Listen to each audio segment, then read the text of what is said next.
Hello, I'm Dr. Donald Goucher, anesthesiologist at Straub Medical Center in Oahu, Hawaii. Perhaps you've seen my previous video. Since then, we've had more advancements in our understanding of the quad split ventilation system. As you can see, I've added a few more members to my team. At this time, I'm going to ask each person to introduce themselves, starting over here. Hi, my name is Scott Miller. I'm an Associate Professor of Mechanical Engineering at the University of Hawaii, Manoa. Hi, my name is Dr. Scott Harvey. I am an obstetric intensivist at the Kapiolani Medical Center. Hi, my name is Bren Yamamoto. I'm a robotics engineer with the Applied Research Lab at the University of Hawaii. Hi, I'm Will Heilbrunn. I'm the respiratory care educator at Kapiolani Medical Center. Hi, my name is Ryan Bellamy. I'm Director of Respiratory Care here at Kapiolani Medical Center. I'm Russell Wu. I'm a pediatric surgeon here at Kapiolani Medical Center. The quad split ventilator system allows 4 patients to be ventilated off one ventilator, each with their own different minute ventilation. Currently, with the coronavirus, we predict there will not be enough ventilators available in the United States. This is not an approved use of the ventilator. In an ideal situation, I would spend more time studying this system. However, time is of the essence. The system has never been tried in real patients, and there is always a risk of cross-contamination between patients despite all the filters that we've actually put in. All patients will be paralyzed for this system to work. Currently, we are using a G5 Hamilton ventilator. Okay, so we have our Hamilton G5 ventilator here. This is the inspiratory limb of the ventilator. Notice that our peak pressure is set at 60 centimeters of water going into this system here. There's a manifold which is constructed of CPVC, which is only pushed together. It is not glued together. Pan out a little bit. And you'll notice from here, we actually go to gated valve right here. And then up here, you can make your adjustments. And this will change the flow going to each individual patient.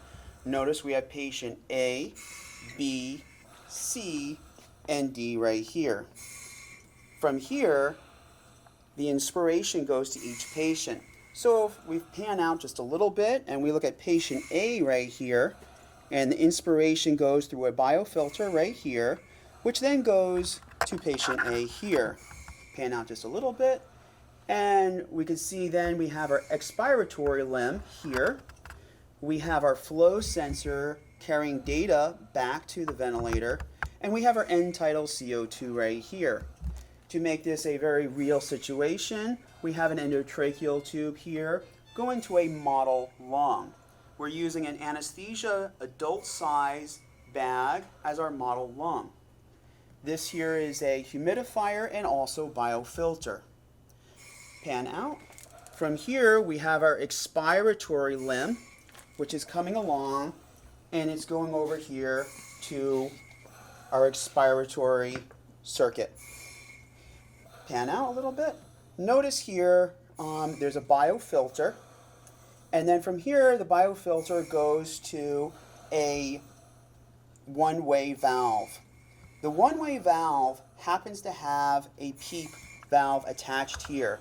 And I can't emphasize enough, this is occluded. We have a piece of plastic here that is occluding the PEEP valve. We do not actually want this here, but we're only using it for its one-way valve feature. This is then connected to CPVC, which is not glued, just pushed together. It is 3/4 inch CPVC, which then goes up here to our expiration to the ventilator. Notice over here, we have our flow sensors. So take, for example, patient A here, and also has a white line and a blue line for their flow sensor reading. Notice that all 3 stopcocks are open to patient A.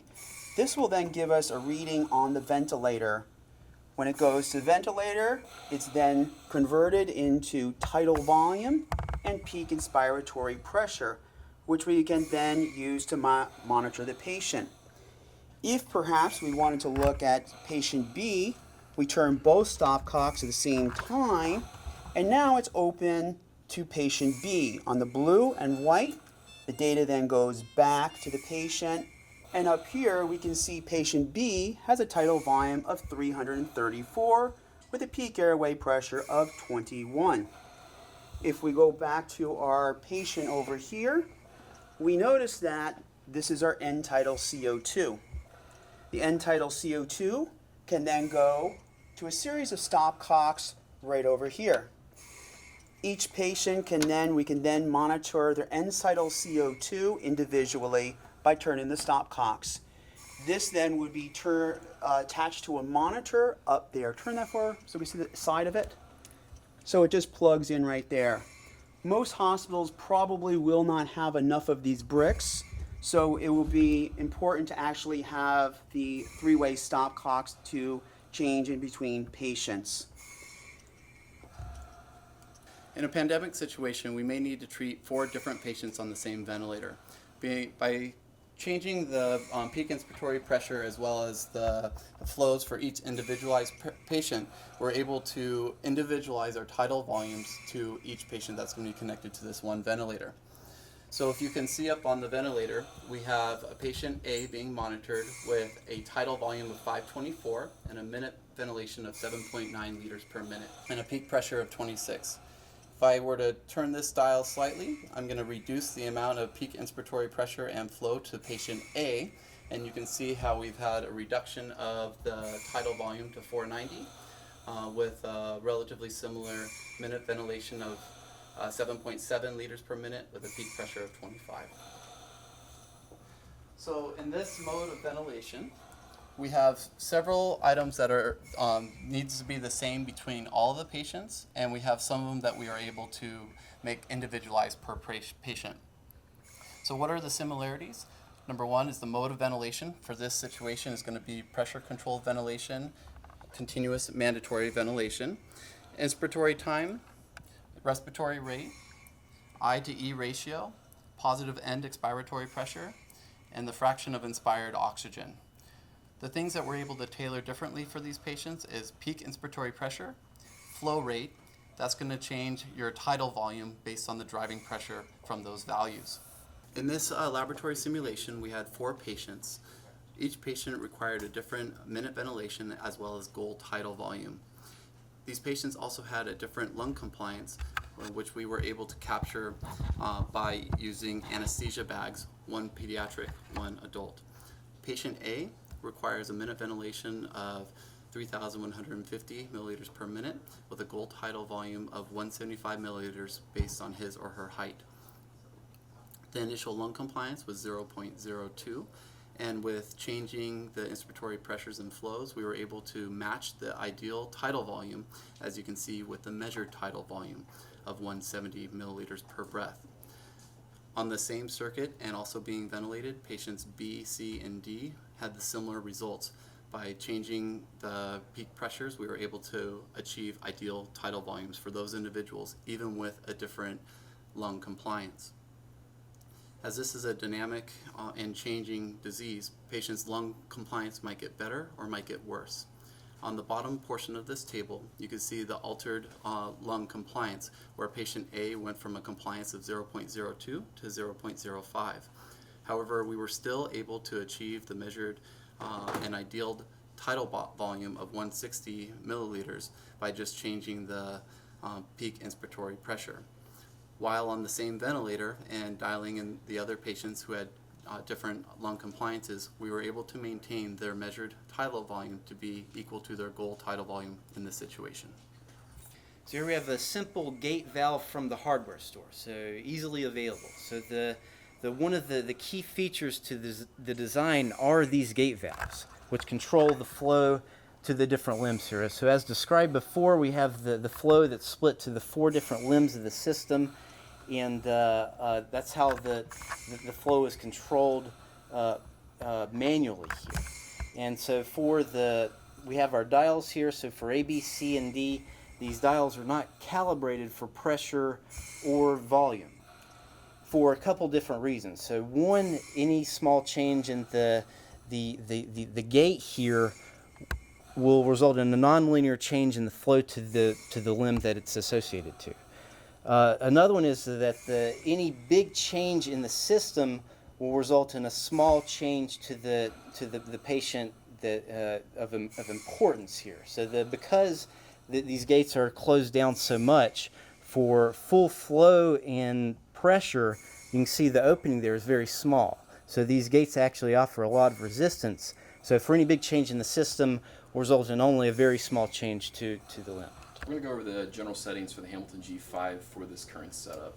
Our first recommendation is to take an individual circuit and flow sensor to do a flow sensor calibration under the pre-op check. We're not going to demonstrate that, but again, this is our recommendation. Your next step is to max out your ideal height for your ideal body weight for your patient. Next, you want to go into your alarm panels and you want to max out and open all alarms, either to off or to as low or as high as the settings go. Once you have this set up, you'll go into your modes and you'll select PCMV, and from there we'll take over. So the first thing we want to do is, under additions, we want to disable our tube pump. Make sure it's disabled. Now when we go into controls, we want to set our controls. For the eye time, you want to set it so that you have about a 1 to 2 eye time. For us, that's going to be at 1.1 seconds. It's indicated here. For our respiratory rate, this varies. We studied this on a rate of 18. Our pressure control will also vary depending on how many patients you have on. For 2 patients, you probably want to start off around 30. As you add a third, go up to 45. And for 4 patients, we've been using 60 pressure control. Our PEEP will vary depending on the patient's needs. For our studies, we've used 10, and we've also used 5. For the flow trigger, default should be on. What we want to do is we either want to change this to pressure control and max it out, or we want to click it again and disable it, so there's no patient trigger. And finally, we tested this on 21%. Obviously, you want to adjust this to your patient's needs. We'll start.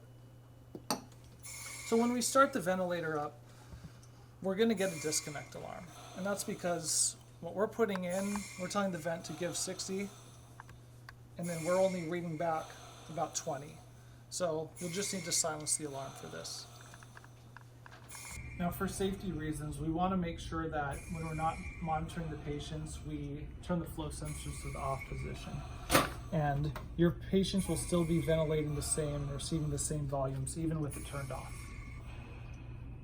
So originally we went with these very standard off-the-shelf globe valves. How these work is there's a ball in there that turns when you spin the handle.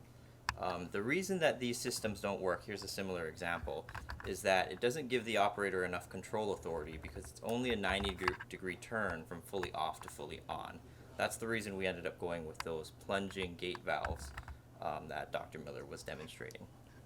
So regarding the one-way valves in the system, we used an off-the-shelf transport PEEP valve. One thing that you should know is that these pediatric-sized valves will not work because they impose too much flow restriction on the system. So we had to use this larger size normal transport PEEP valve. The other consideration is that although the PEEP valves are installed on the system, we include them using a sheet of plastic. The reason we do this is because we don't want this extra orifice in the system. This is not the only way that you could achieve a working one-way valve, but we found that this worked for us and is a solution that's available to most hospitals. So moving on to the construction of the system, for both the inspiratory limb and the expiratory limb, we use this CPVC construction. These are available at most hardware stores and can be cut very easily. So we use both the pipe here as well as these off-the-shelf fittings that are very readily available. We can cut these pipes very quickly using a standard pipe cutting tool. These are available at your hardware store, and they can cut extremely easily. So you can see here, you just squeeze down on the handle and turn, and just like that, it's cut. And you can get fairly accurate cut lengths. Additionally, for the faceplate that you see on the valves over there, This is that's constructed using standard sheet metal, which you can buy a thin gauge sheet from your local hardware store and use an off-the-shelf tin snip, and it cuts very easily. That'll act as a very robust mounting system for your system. So here's the inspiratory system here. These are the 4 gate valves that we previously discussed. These are all of the CPVC fittings and adapters, as well as the tube links and how it all comes together. This is the inspiratory line enters right here. And here are the 2 faceplates that we constructed from the thin gauge sheet steel. On the expiratory limb, here are our PEEP valves with the transport PEEP valves with the occluded PEEP valves that just behave as one-way valves, and our CPVC tube and adapters. So what you should see on screen now is an illustrative model of the entire system in its operation. So up here at the center, we have the ventilator. Now the inspiratory line is represented by light blue, and we can see that splits 4 ways into our 4 manually variable globe valves, or flow regulators in this case. These go into inline bacteria and virus filters. Then each of those 4 lines goes into each patient, and each patient exhales down the expiratory direction, which is represented in dark blue. On the right side of your screen, you'll see the expiratory custom system that has our inline bacterial and virus filters, as well as the one-way valves. These make their way all the way back up to the expiratory line on the ventilator.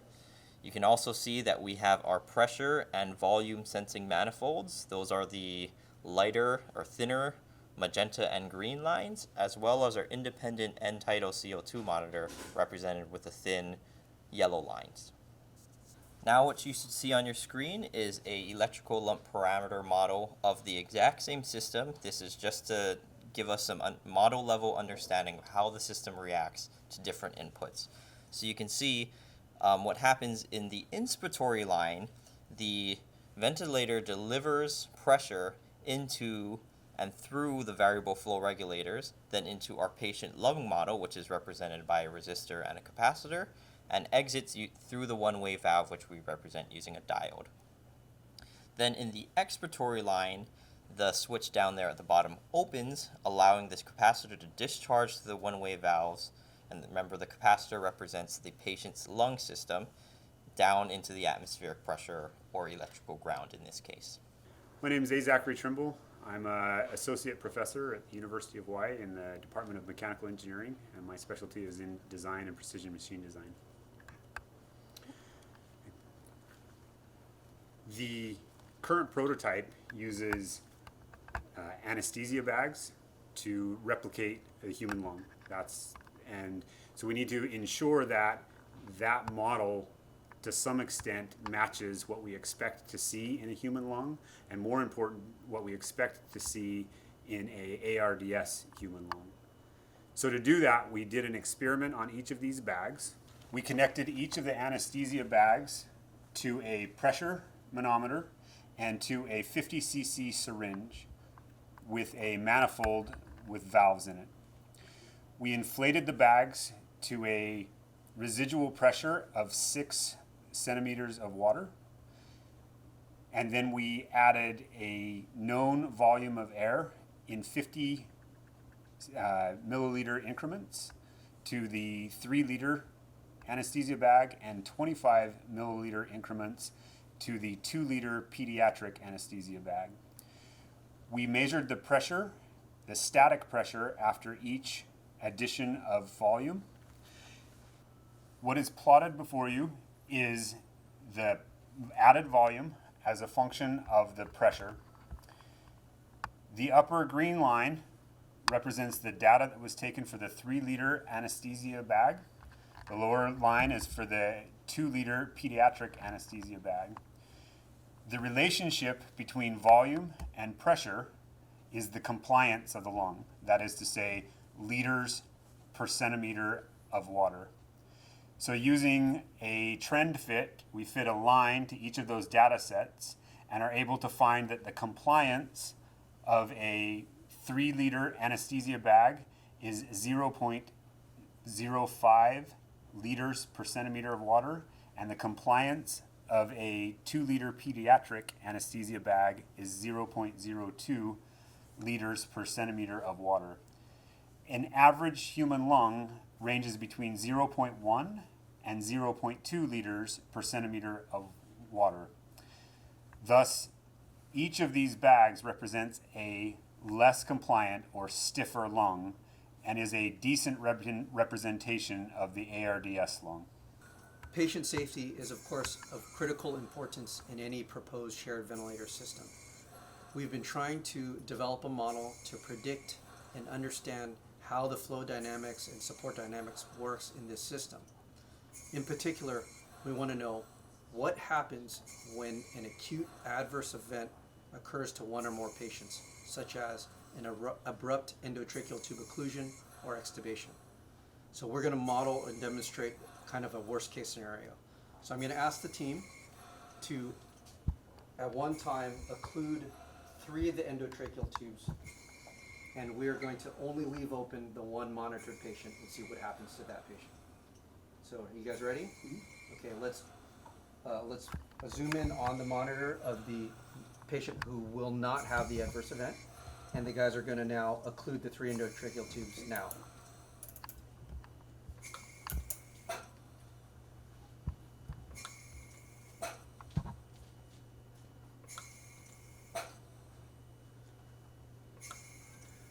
So what you can see is that the tidal volume did not increase significantly. And that's a safety concern because in an open system, an open parallel system, we're very worried that with 3 of the tubes occluded, you will have such high volumes that you will injure the patient remaining. Why don't we go ahead and let the system equilibrate. Let's take off the occlusive clamps. And we're going to simulate an event where 3 of the patients have an inadvertent disconnection or extubation event. Okay, so we'll let the system kind of equilibrate again.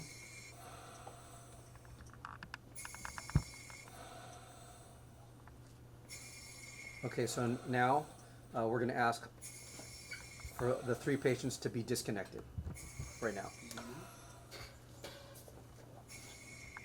So you can see we do have a drop in peak inspiratory pressure by a small to moderate amount and a small drop in our tidal volume, which would be expected, but we are still ventilating the patient. And we haven't had any abrupt increases or changes that would be very dangerous for the patient. As demonstrated, the current system utilizes the native monitoring of the ventilator to monitor respiratory parameters for one patient at a time using this manifold system that we can adjust. However, you can utilize additional equipment to get individual monitors, and if you have more than one, you can monitor all patients, such as a PEEP valve. This is a PEEP valve meter. And then a pressure manometer and or an inline respirometer. All of these things can be used for calibration and to help you feel better about the respiratory parameters that you're measuring. As we understand it, though this is a very helpful tool, the respirometer, the volume measurements in the native ventilator are likely more accurate, but this is still a very good tool that can help you understand your trends and provide an additional level of monitoring for the patients. Another potential hazardous scenario is a code event occurring to one of these patients. So let's say patient D experiences a code event and needs to be treated with ACLS protocol. What we're going to do is we're going to decrease the peak inspiratory pressure by 15 per patient, and we're going to close the gated valve, closing off inspiratory flow from the system to that patient. We can then come over here, and with the filter still attached to on patient side, we can disconnect, connect our ambu bag, and perform ACLS protocol in order to resuscitate the patient. Say we're successful in that, we can put the patient back on support in the regulated shared system. We connect the patient back here. We go ahead and open the gated valve. And then we increase our peak inspiratory pressure back to 60. So this is just to point out, this has been described by other authors, but this arrangement of the beds is designed to allow for adequate space for patient care and nursing care to each patient, while minimizing and equalizing the length of tubing and therefore the dead space and possibility for air trapping among these patients. In conclusion, if you have exhausted all options and there is no additional ventilators for more than one patient, we would suggest that you consider this system after explaining all risks and other alternatives to family members. For more information, you can contact me, Dr. Donald Goucher, through the Straub Medical Center operator at 808-522-4000.